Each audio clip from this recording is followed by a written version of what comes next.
शब कद्र क्या है, इस रात की तारीख क्या है, यह रात कब शुरू हुई, कुरान क्यों इसी रात में नाजिल हुआ और इस रात में फरिश्तों के नुज़ुल का क्या मतलब है। आज की वीडियो में हम कुरान, हदीस और इस्लामी इतिहास की रोशनी में शब कद्र की पूरी हकीकत और तारीख को तफसील से समझेंगे, तो वीडियो को आखिर तक जरूर देखें। गारा हिरा में इबादत के दौरान एक रात एक महान घटना हुई जिसने मानव इतिहास का रुख बदल दिया। यह वही रात थी जब हजरत जिब्राइल अलैहिस्सलाम अल्लाह ताला का पैगाम लेकर नबी करीम सल्लल्लाहु अलैहि वसल्लम के पास आए।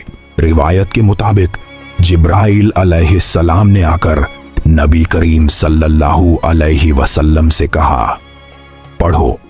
नबी करीम सल्लल्लाहु अलैहि वसल्लम ने जवाब दिया कि मैं पढ़ नहीं सकता। जिब्राइल अलैहिस्सलाम ने दोबारा यही कहा और फिर कुरान की पहली आयतें नाजिल हुईं। ये आयतें सूरह अल अलक की शुरुआती आयतें थीं जिनमें इंसान की पैदाइश और इल्म की अहमियत बयान की गई थी। यही वह लम्हा था जब कुरान मजीद का नुज़ुल शुरू हुआ और यही रात शब कद्र थी। इस वाक़े ने न सिर्फ नबी करीम सल्लल्लाहु अलैहि वसल्लम की जिंदगी बदल दी बल्कि पूरी इंसानियत के लिए हिदायत का एक नया बाब खोल दिया। इस्लामी उलमा के मुताबिक कुरान मजीद का नुज़ुल 2 मरहलों में हुआ। पहला मरहला यह था कि कुरान मजीद को लौह महफूज से आसमान दुनिया पर एक खास मुकाम जिसे बैत उज्जत कहा जाता है वहां नाजिल किया गया और यह नुज़ुल शब कद्र में हुआ। इसके बाद दूसरा मरहला शुरू हुआ जिसमें कुरान मजीद को मुख्तलिफ मौकों और हालात के मुताबिक तकरीबन 23 साल के अरसे में नबी करीम सल्लल्लाहु अलैहि वसल्लम पर नाजिल किया गया।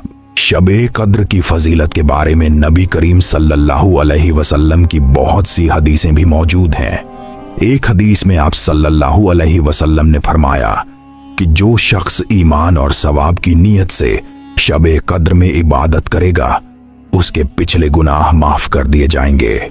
इस हदीस से मालूम होता है कि इस रात में इबादत करने का मकसद सिर्फ सवाब हासिल करना नहीं बल्कि अल्लाह ताला की रजा और मगफिरत हासिल करना होना चाहिए। जब कोई बंदा खुलूस के साथ अल्लाह की तरफ रुजू करता है तो अल्लाह ताला उसके गुनाहों को माफ कर देता है और उसे एक नई जिंदगी अता करता है। यह वह वाक़या है जिसने दुनिया के मंजरनामे को हमेशा के लिए बदल दिया और यह सब कुछ गारे हिरा में हुआ।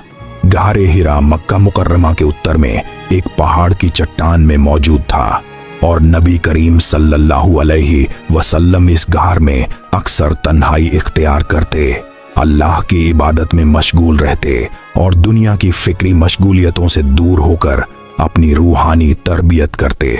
नबी करीम सल्लल्लाहु अलैहि वसल्लम का यह अमल इस बात का मजहर था कि अल्लाह ताला के करीब होना और दुनिया की फानी मशगूलियतों से दूर रहना रूह की पाकीज़गी के लिए जरूरी है। वह ऐतिहासिक रात जिसे आज हम शब कद्र के रूप में जानते हैं बेहद खास थी। जब हजरत जिब्राइल अलैहिस्सलाम आए तो आप सल्लल्लाहु अलैहि वसल्लम इबादत में मशगूल थे। रिवायत के मुताबिक जिब्राइल अलैहिस्सलाम ने आकर कहा, इकरा यानी पढ़ो। नबी करीम सल्लल्लाहु अलैहि वसल्लम ने जवाब दिया कि मैं पढ़ नहीं सकता क्योंकि आप सल्लल्लाहु अलैहि वसल्लम पढ़ने और लिखने अलैहि वसल्लम ने जवाब दिया कि मैं पढ़ नहीं सकता क्योंकि आप सल्लल्लाहु अलैहि वसल्लम पढ़ने और लिखने की फितरी सलाहियत से महरूम थे।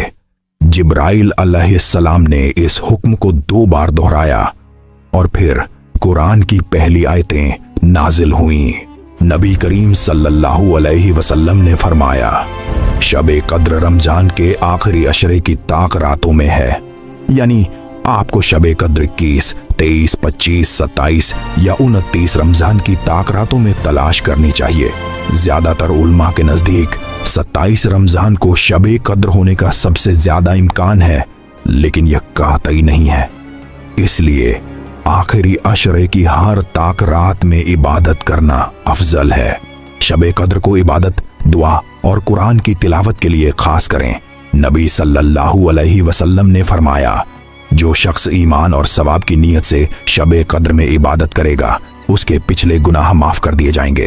अहम आमाल, नफल नमाज, खास तौर पर नमाज शब, कुरान की तिलावत, इस्तिगफार और तौबा, अल्लाह से मगफिरत और रिज़्क़ की दुआ। कुछ रिवायतों के मुताबिक शब कद्र की रात की कुछ निशानियां होती हैं। रात बहुत शांत और सुकून भरी होती है। हवा नरमी से चलती है, दिल में सुकून और रूहानी राहत महसूस होती है। अगले दिन सूरज हल्का और बिना तेज किरणों के तुल्लू होता है, लेकिन ये निशानियां हर जगह साफ तौर पर नजर नहीं आती। इसलिए आखिरी अशरे की ताक रातों में इबादत करना सबसे सुरक्षित तरीका है। अल्लाह ताला की मगफिरत और रहमत सबके लिए खुली है, लेकिन कुरान और हदीस की रोशनी में कुछ लोग ऐसे हैं जिन्हें अल्लाह की बख्शिश नहीं होती या उन पर मगफिरत मुश्किल होती है, क्योंकि वे अपने गुनाहों पर जिद करते हैं या अल्लाह की हदों को जानबूझकर तोड़ते हैं। अल्लाह की मगफिरत सबके लिए खुली है, मगर वे लोग जो अल्लाह के साथ शिर्क करते हैं, जानबूझकर जुल्म और नाफरमानी करते हैं, कभी सच्ची तौबा नहीं करते, दिल सख्त और गफलत में रहते हैं, ये सब वे लोग हैं जिन्हें मगफिरत हासिल करना मुश्किल होता है। शब कद्र सिर्फ एक रात नहीं बल्कि एक रूहानी इनकलाब है जो इंसान की जिंदगी के हर पहलू पर असर डालता है। कुरान और हदीस की रोशनी में इस रात के असर इतने वसी और गहरे हैं कि अगर कोई शख्स दिल से इसकी अहमियत को समझे और इबादत करे तो उसकी जिंदगी में सकारात्मक बदलाव आना तय है। इस रात का सबसे पहला और बुनियादी असर यह है कि इंसान अल्लाह ताला के करीब हो जाता है। जब कोई शख्स पूरी रात नमाज, कुरान की तिलावत और दुआ में मशगूल रहता है तो उसका दिल अल्लाह के सामने नरम हो जाता है, उसके गुनाहों का बोझ कम हो जाता है और रूहानी सुकून पैदा होता है। यही रूहानी सुकून इंसान को दुनिया की मशगूलियतों में भी सकारात्मक रवैया अपनाने और दूसरों के साथ हुस्न ए सुलूक करने की प्रेरणा देता है।